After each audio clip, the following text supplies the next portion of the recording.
familia de Juli y después vamos con vos, Mauri, a ver cómo quedó eso. Dale. Hola a todos, feliz 25 de mayo. Felicidades.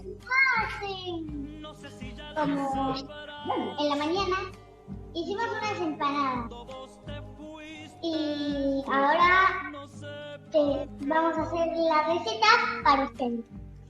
Muy bien.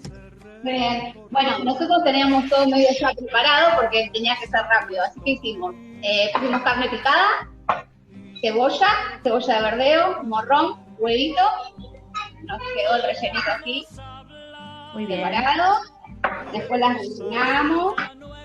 Lo único que hacemos diferente es sin Campari, el Campari no funcionó acá, y le ponemos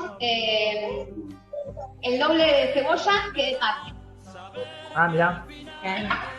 Para que nos queden más jugosas, hacemos eso. Si es medio kilo de carne, ponemos 1 kilo de cebolla. Y si tenemos un poquito de tomate, le agregamos también comino y nos quedan... A ver si te ven.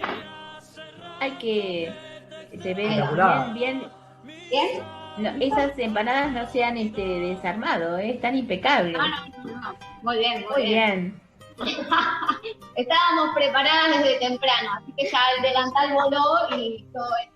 Pero bueno, Muy nada, bien. digamos, Julia quería participar y estábamos muy Aparte, Julia se puso el uniforme del colegio, pero mirá, agradecidas. Sí, qué perfecto.